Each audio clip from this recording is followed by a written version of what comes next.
اب دیکھیں قیامت کے دن جب قیامت قائم ہوگی اور ساری انسانیت اکٹھی ہوگی، یعنی حضرت آدم علیہ نبینا علیہ السلام سے لے کے، اور اس بات کو ذہن میں رکھیں اللہ تعالیٰ نے قرآن مجید میں اس بات کو واضح کیا کہ انسان کے پیدا ہونے سے پہلے جنات کو اللہ نے پیدا کیا تھا، اور اس روئے زمین پر جنات رہتے تھے اور ایک دوسرے کو نظر جس طرح ہماری زندگی گزر رہی ہے ان کی زندگی تھی۔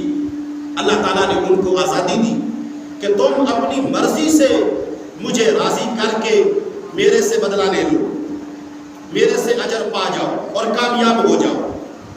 جنات نے اپنی آزادی کا غلط فائدہ اٹھایا اور انہوں نے شر ہی شر کیا، فساد ہی فساد کیا۔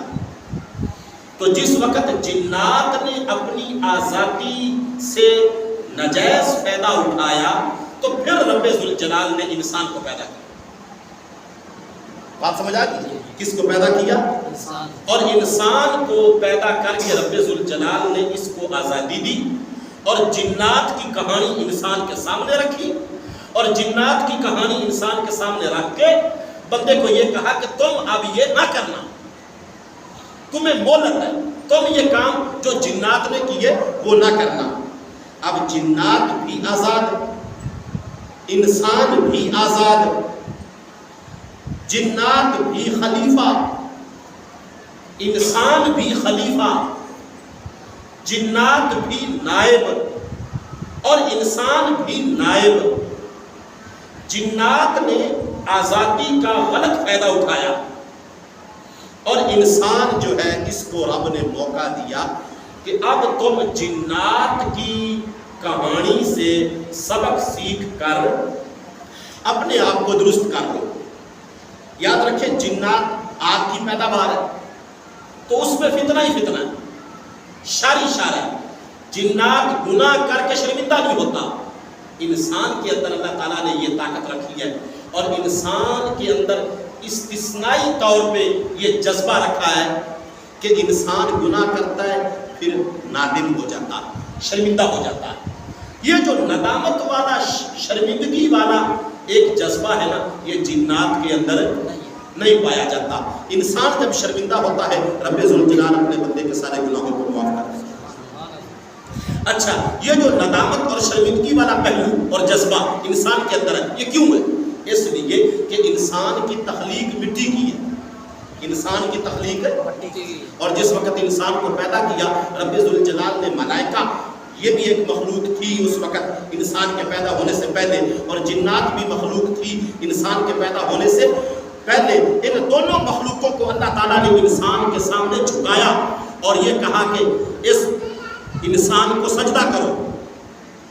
تو جب دونوں نے سجدہ کیا یہ اس بات کی دلیل تھی کہ انسان ان دونوں سے بھی افضل ہے اور یہ انسان کے سفر میں رکاوٹ نہیں بنے گے، نہ جنات نہ فرشتے۔ اس لیے علامہ محمد اقبال نے بڑی خوبصورت بات کی کہ خاکی اپنی فطرت میں نہ نوری ہے نہ ناری ہے۔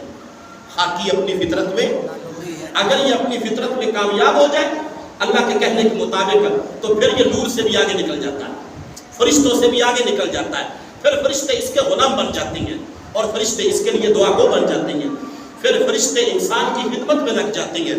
اور اگر یہ اپنی فطرت سے نیچے گر جائے اور یہ گھٹیا بن جائے تو پھر یہ شریر قسم کے جنات سے بھی بدتر ہوتا چلا جاتا ہے۔ تو انسان کو جو یہ فضیلت ہے وہ ہے اس کے مٹی کے پیدا ہونے کی وجہ سے کہ مٹی میں عاجزی ہے، اور شرمندگی اتنی دیر تک نہیں آتی جتنی دیر تک عاجزی نہ ہو۔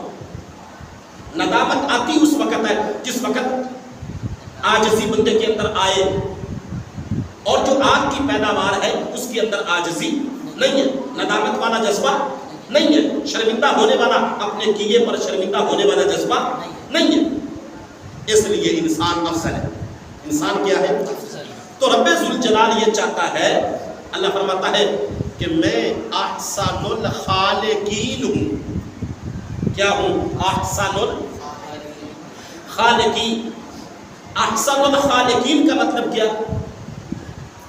کہ سب سے زیادہ بہترین پیدا کرنے والا ہوں۔ تو اللہ تعالیٰ کی یہ منشا ہے.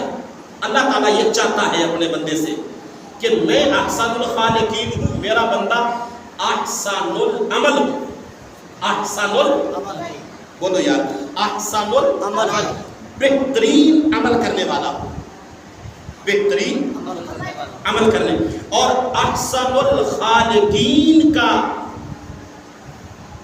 یہ چاہنا ہے کہ میرا بندہ احسن العمل بن کے مجھے راضی کرے اور مجھے ثابت کرے کہ میں جنت کا حقدار ہوں.